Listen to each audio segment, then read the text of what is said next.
They were last seen at the window, two boys, barely into adolescence, gazing out from the Tower of London. Below them, the world moved on. Soldiers drilled, merchants haggled, the river Thames flowed like it always had.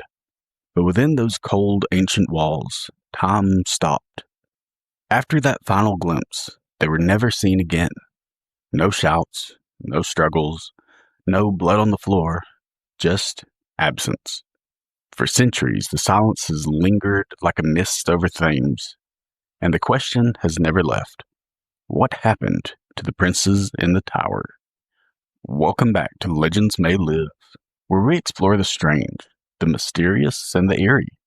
I'm Drew, and today's episode takes us back to a case that's been cold for over half a millennia. But before we get into today's story, just a quick note that while all of our tales are based on fact, some details can get skewed over time or through conflicting accounts, so just take this as entertainment.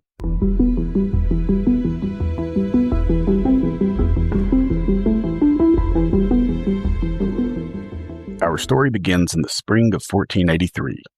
The War of the Roses, the brutal conflict between the houses of York and Lancaster, was winding down.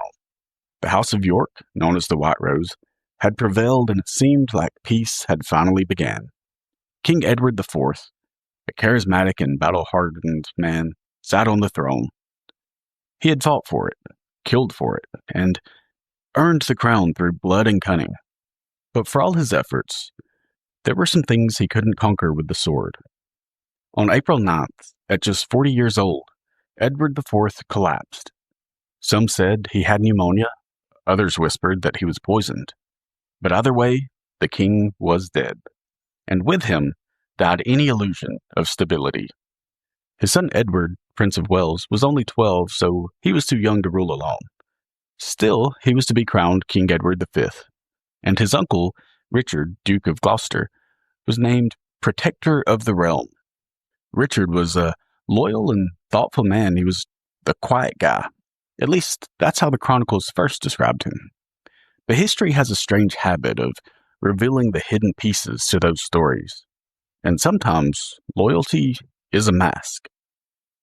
As the young new king began his journey to London, trumpets welcomed him, nobles bowed, and the city prepared for his coronation. But the throne is not just a seat of power. It's a position that drew envy, jealousy, and ambition. And ambition in England's blood-soaked past rarely came without a cost. By summer's end, Edward V would not wear the crown. He and his younger brother Richard would be locked inside the Tower of London. And then, nothing. No coronation, no funeral, no graves.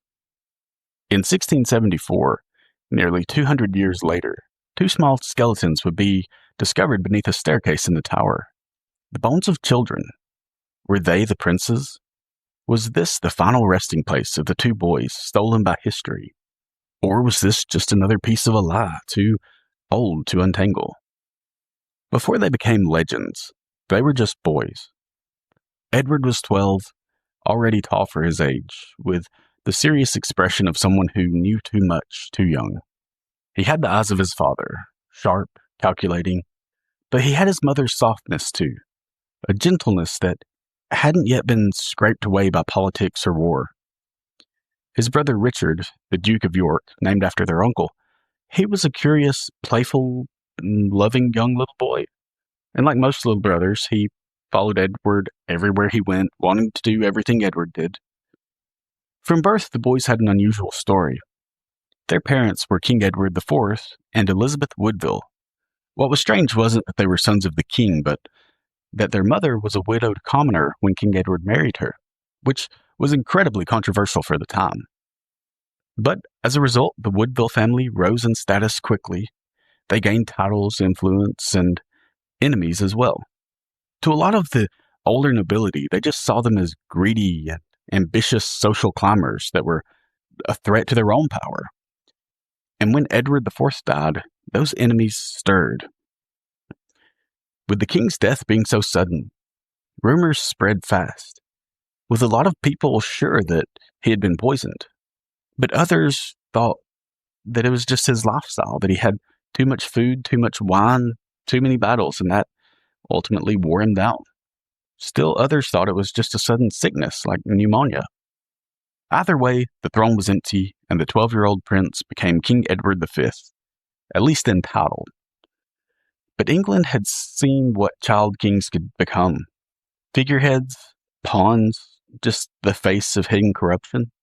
And to prevent chaos, Richard, Duke of Gloucester, was named Lord Protector, a trusted uncle meant to safeguard the crown and the crown prince. He was his father's brother, after all, and he was a battle-hardened general, respected in the north, quiet, devout, and just loyal man. So he was the perfect candidate for this. The young king began his journey to London under the escort of his uncle Anthony Woodville, his mother's brother, and Anthony was a man who was fiercely loyal to the crown. But before they reached the capital, Richard intercepted the party. He greeted them with honor and then arrested Anthony. It was a bold move, a dangerous move, and it was only the beginning. Edward was brought to London, not to a palace, but to the Tower of London. Richard assured Edward that the Tower was often used to house royals before coronations. Still, there was something cold about it. The Tower had once held kings, but more often it buried them. It was a fortress, a prison, a tomb, and now it was the residence of the child king. His brother, young Richard, was summoned days later, and at first things really did seem normal. The boys had their tutors, their games, and they walked the battlements to look out over London. But soon their world began to shrink. Visitors started being turned away, letters went unanswered, and servants were dismissed. Their mother Elizabeth fled the sanctuary at Westminster Abbey, fearing her sons were no longer safe. She begged to see them. She wrote to the nobles, but no answer came, and the people of London watched and waited. On July 6, 1483, the coronation of Edward V was meant to take place. But instead, Richard, Duke of Gloucester, crowned himself king. He declared that Edward IV's marriage to Elizabeth Woodville had been invalid, and that the princes were illegitimate. And just like that, the boys lost their names, their rights, and their futures. They had become nothing more than obstacles or inconveniences. And in royal history, obstacles rarely live long. They were last seen in late summer, standing at a window, watching the rain. After that, nothing. They say the Tower of London holds memories in its walls, that it remembers every whisper, every drop of blood, every lie ever spoken in its courtyards. By the late summer of 1483, the princes, Edward and Richard, had been there for weeks. The grand halls of their royal life were gone. No more tutors, no more letters from their mother, no more visitors. At first, they had books, they had a chessboard and a servant or two, but the tower has a way of closing in. Over time, the laughter stopped, the windows were shuttered, and the food trays came silently. And then, even the guards outside their chambers stopped talking. As for Richard's new seat as king, many accepted the decree, at least publicly. But in private, there were whispers, serious doubts and unease. After all, Richard hadn't just unseated the child, he had removed him from sight. And when a king removes children from the public eye, questions follow. For a while, rumors held that the princes were still alive.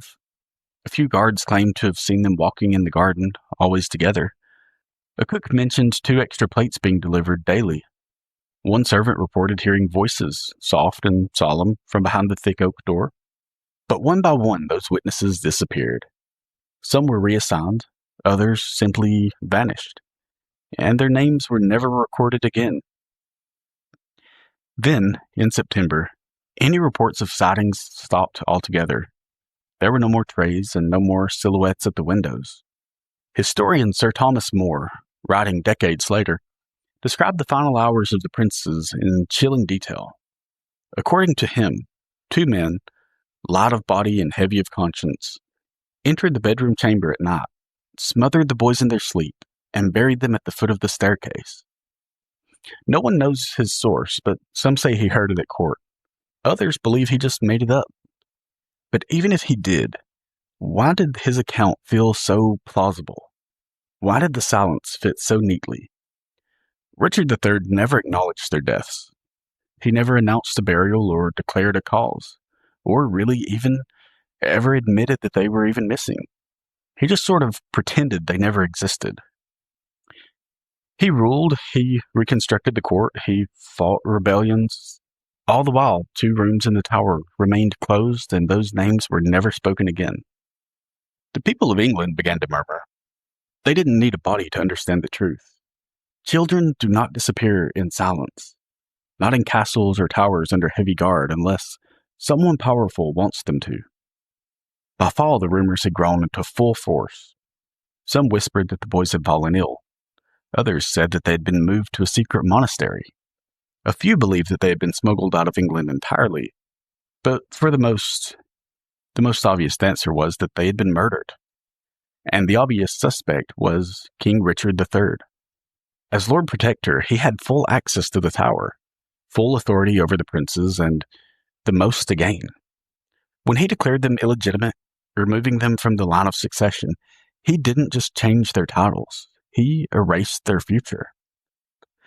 If they were dead, his throne was secure. If they were alive, they were living symbols of resistance. It's easy to paint him as the villain. Shakespeare certainly did, crafting him as a hunchback tyrant, sneering and scheming. But real history is rarely so theatrical. Richard did actually rule the North justly. He built a strong reputation for fairness. Even his enemies once praised his legal reforms.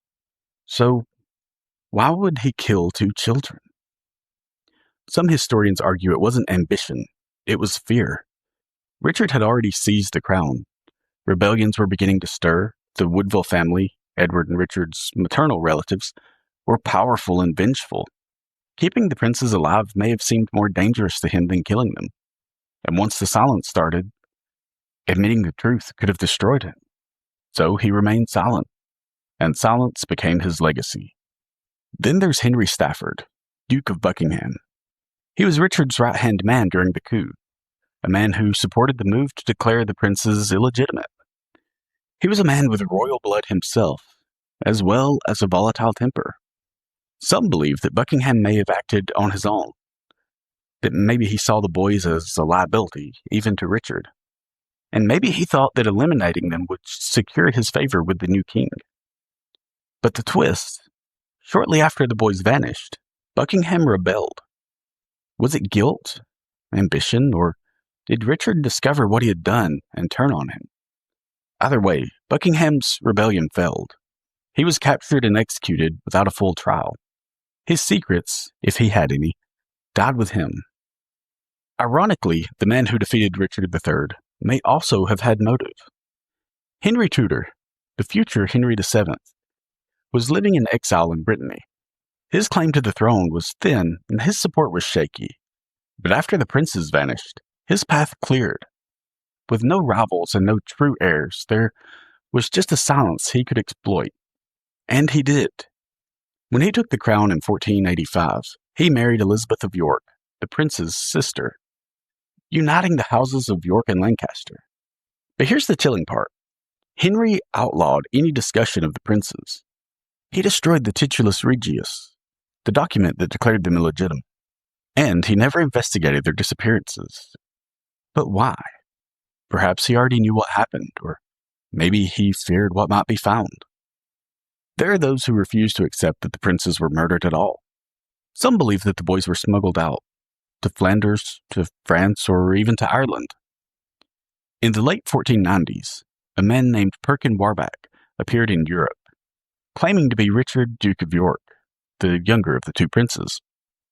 He spoke fluent English, knew court customs, had backing of powerful foreign rulers. Was he an impostor, or had one of the princes survived? Whether he was truly a prince or just a pawn, his rise proved one thing. The mystery of the tower had never died. And as long as no bodies had been found, the question lingered. In 1674, nearly 200 years after the princes vanished, Laborers were renovating part of the Tower of London. They were dismantling a stone staircase in the White Tower, an area few dared linger after dark. The work was slow, the air was damp, the walls were centuries old and seemed to breathe with secrets. A shovel struck wood, then bone. Buried beneath the stairs were two small skeletons, side by side, curled into themselves like they were asleep. No caskets, no burial markings, just bone, dust, and time. The discovery sent a chill through London. Were these the missing princes? Had the ghosts of the past at last given up their dead? King Charles II believed that they had. He ordered the bones to be interred in Westminster Abbey, in a small urn bearing their names, Edward V and Richard, Duke of York. But belief is not proof. In 1933, the urn was opened for examination by royal permission, and what they found raised more questions than answers. There were two sets of bones, one aged roughly 10 to 13 years old, and the other slightly younger, both male. Their skulls were fragmented. Some bones showed signs of postmortem damage, but there was no definitive evidence of murder, no visible fractures or blade marks or signs of disease, and no record of how long the bones had been there.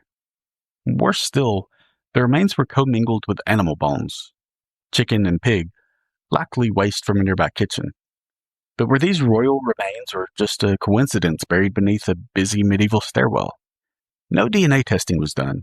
In fact, to this day, the Church of England has denied repeated requests to exhume the bones and test them against royal known descendants. Some say it's out of respect, but others say it's fear, because what if they're not the princes? What if the real Edward and Richard are still hidden, somewhere deep in the tower? What if they were never killed at all? For centuries, yeoman warders, those tasked with guarding the tower, have told stories of two small figures seen walking the battlements at night, stories of soft voices whispering near the bloody tower, where the boys were last housed. One guard claimed he saw the silhouette of a child at the window, and when he approached, it vanished. Some refused to patrol that wing after midnight. Others leave offerings, small coins or flowers, just in case. Skeptics laugh and historians just shake their heads. But in the tower, time doesn't pass like it does elsewhere. In the tower, the past doesn't rest. The Tower of London still stands. Its stones are darkened by centuries of rain, smoke, and blood. Tourists walk its grounds now. They peer into the bloody tower. They read the plaques, but the rooms where Edward and Richard once lived remain unchanged. After the disappearance, Richard III ruled for just 2 years. His reign was fraught with uprisings. There were whispers of treason and constant shadows of his nephews. Whether he killed them or not, their absence haunted him. And when he died, the Battle of Bosworth Field in 1485, he was struck down in the mud and stripped naked. The age of Plantagenets ended, and a new dynasty rose, the Tudors.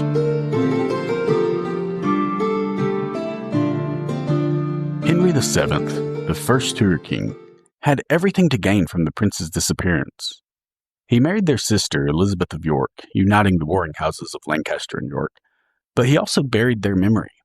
He ordered the Titulus Regius, the document that declared them illegitimate, destroyed. He banned discussion of their fate, and in doing so, he seized not just the crown, but control over how the story would be told. It wasn't until a century later that the world would be introduced to the definitive villain of the tale. Not through fact, not through evidence, but through a play. Shakespeare's Richard III. In that, the king becomes a monster. He's a misshapen tyrant who murders his nephews for power. He's a man born bad, made worse by ambition. It was a gripping drama, and it became the truth. But truth is a fragile thing in the hands of kings and playwrights. Shakespeare wrote for the Tudors, the very family who gained power after Richard's fall. His version wasn't history, it was politics in iambic pentameter. But the damage was done. Richard III became the hunchback villain. The boys became tragic martyrs, and England had its myth. Then, in 2012, a team of archaeologists made a startling discovery. Beneath a parking lot in Leicester, they found a skeleton. It belonged to a man who had a bent spine and there was evidence of battle wounds. It was sent for DNA testing and it produced a match. It was Richard III. For the first time, we saw a real man, not a Shakespearean caricature, but a human being, a king, a brother, and a suspect. This was a man who may have made a monstrous decision, or simply bore the weight of someone else's silence. The story of the Princes in the Tower is not just a historical mystery. It's a study in guilt and how power rewrites the past. The tower didn't need walls to keep them in. The silence did that. Over time, their story became less about what happened and more about what they needed to believe. England needed a villain. The Tudors needed legitimacy. And we, centuries later, need closure. But sometimes history doesn't offer it.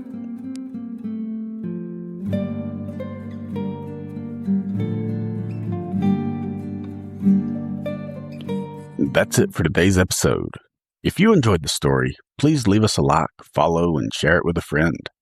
Also, check out our new website, legendsmaylive.com. Until next time, stay vigilant and be careful, because you may be part of history in the making.